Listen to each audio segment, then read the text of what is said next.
चांदनी रात थी। सन्नाटा इतना गहरा कि जैसे जंगल खुद अपनी सांसें रोककर कोई रहस्य सुनना चाहता हो। राजा विक्रमादित्य अपने मजबूत कदमों से घने जंगल को पार कर रहे थे।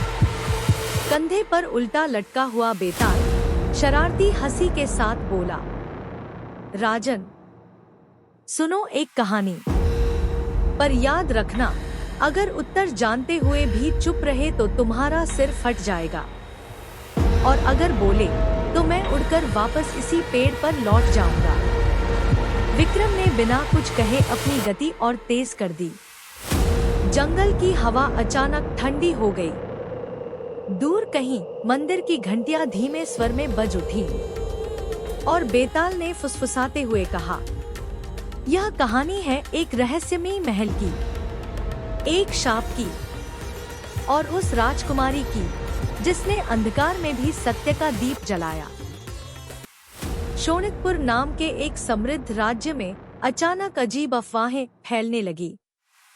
लोग कहने लगे कि राज्य की सीमा के बाहर आधी रात को एक पुराना महल प्रकट होता है और सुबह होते ही गायब हो जाता है। राजा ने अपने वीर सेनापति को जांच के लिए भेजा, पर वह कभी लौटकर नहीं आया। दूसरी रात महल फिर प्रकट हुआ। राज्य में भय और रहस्य छा गया। तभी आगे आई राजकुमारी वीरांगना, बुद्धिमान, निडर और तेजस्वी। उसने कहा, मैं इस रहस्य को सुलझाऊंगी।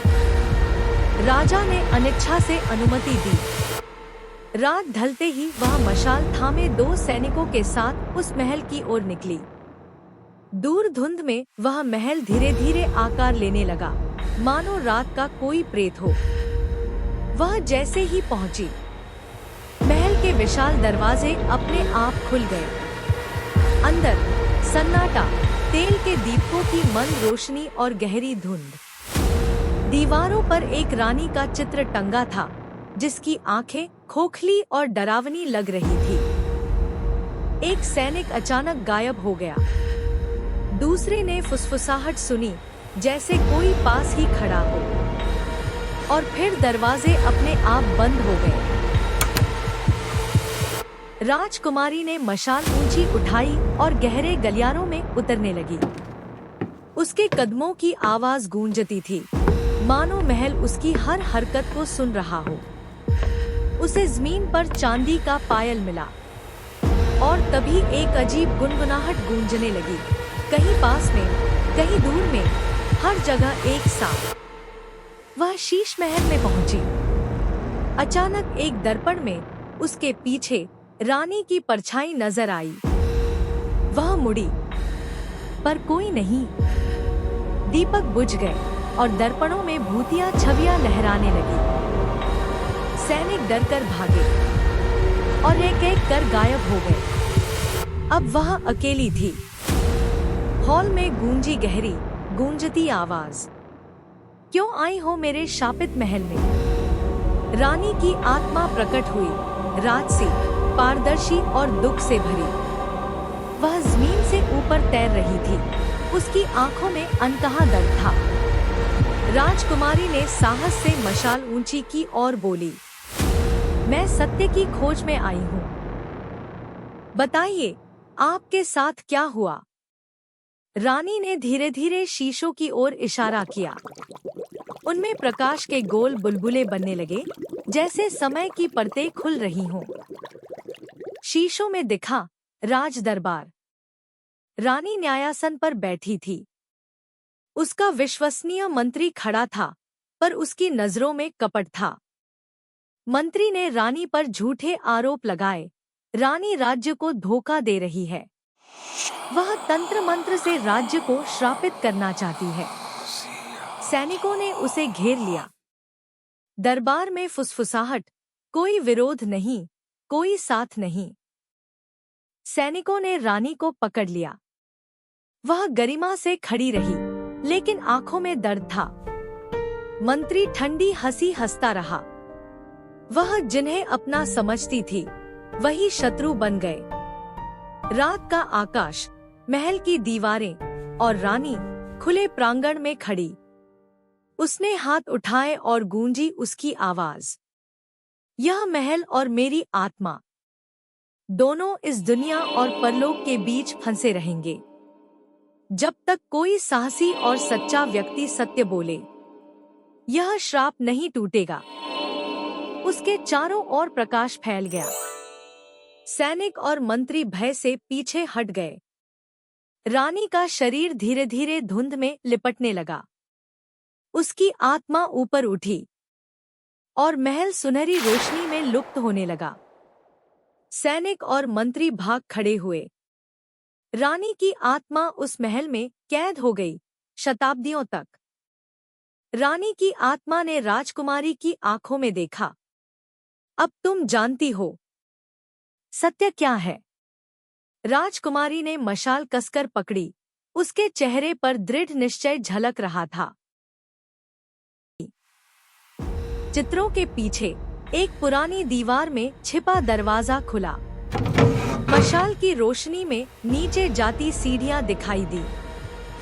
ठंडी हवा का झोंका आया, मानो नीचे कोई रहस्य प्रतीक्षा कर रहा हो। गहरी भूमिगत सुरंगों से होकर वह एक विशाल कक्ष में पहुंची। बीचों बीच एक शिला मंच था, जिस पर प्राचीन संस्कृत लिपियां चमक रही थी। जैसे ही वीरांगना ने लिपियां पढ़ी, शिला धीरे धीरे सरकने लगी।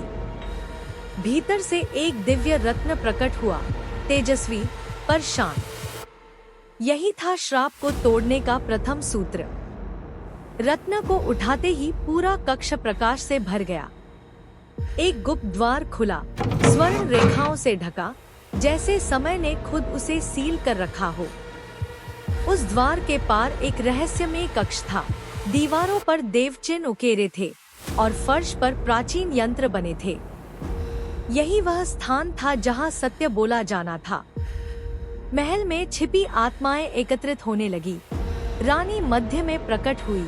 उसके चारों ओर सैनिकों की आत्माएं सम्मान में झुकी। अब निर्णायक क्षण निकट था। पूरा महल कांप उठा। ऊर्जा की लहरें ऊपर की ओर उठीं और वीरांगना की मशाल की लौ और तेज हो गई। वह अब जान चुकी थी, सत्य बोलने का समय आ गया है। दीवारों पर लिखे संस्कृत श्लोक स्पष्ट हो गए, जो सत्य बोलेगा वही बंधन तोड़ेगा। वीरांगना ने हर शब्द को ध्यान से पढ़ा, हर संकेत को जोड़ा। महल के प्रांगण में दीपक अपने आप जल उठे। समय आ चुका था। चारों ओर एक अलौकिक मौन पसरा था, जो आने वाली परीक्षा की गवाही दे रहा था। मध्यरात्रि की अंतिम घंटी बजते ही रानी की आत्मा पूरे तेज के साथ प्रकट हुई।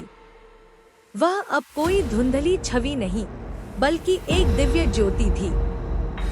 दूसरी ओर काली धुंध में बंधी मंत्री की आत्मा प्रकट हुई।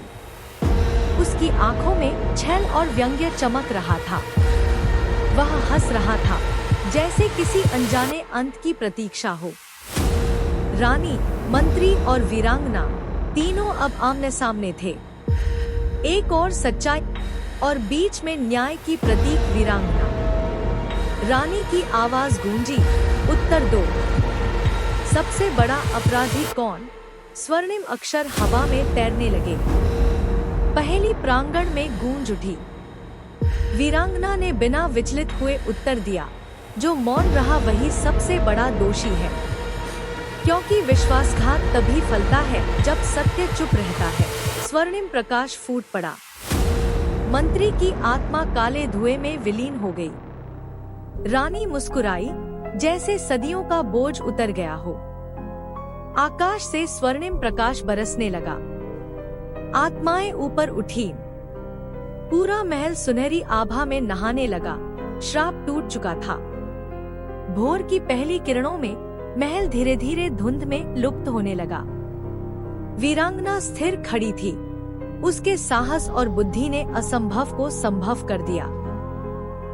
बेताल ने कहानी समाप्त की और मंद हंसी के साथ बोला, विक्रम, अब उत्तर दो। इस श्राप को वास्तव में किसने तोड़ा? रानी ने, राजकुमारी ने, या स्वयं श्राप ने? वन में पुनः वह रहस्यमय वातावरण छा गया। चांदनी में विक्रम और बेताल की परछाइयां लंबी हो चली। विक्रम बिना एक पल गवाए बोला, श्राप को तोड़ा वीरांगना ने। साहस और बुद्धि, यही दो तलवारें थी जिनसे उसने झूठ को चीर कर सत्य को उजागर किया। बेताल जोर से हंसा और जैसे ही विक्रम ने उत्तर दिया, वह फुर्र से उड़ गया, पेड़ों के ऊपर रात के अंधेरे में विलीन होता हुआ। विक्रम दृढ़ता से खड़ा रहा, जैसे वह जानता हो कि यह खेल अभी समाप्त नहीं हुआ है। वन का मार्ग लंबा था और पहेलियां अभी और थी। सदियों पुराना यह श्राप हमें यही सिखाता है, सत्य की निडर वाणी ही सबसे बड़ी शक्ति है। मौन सबसे बड़ा अपराध और बुद्धि, साहस और न्याय, यही किसी भी अंधकार को प्रकाश में बदल सकते हैं। यह थी विक्रम और बेताल की रहस्यमयी कहानी, महल का श्राप। अगर आपको ऐसी कहानियां पसंद है तो लाइक, शेयर और सब्सक्राइब करना न भूलें।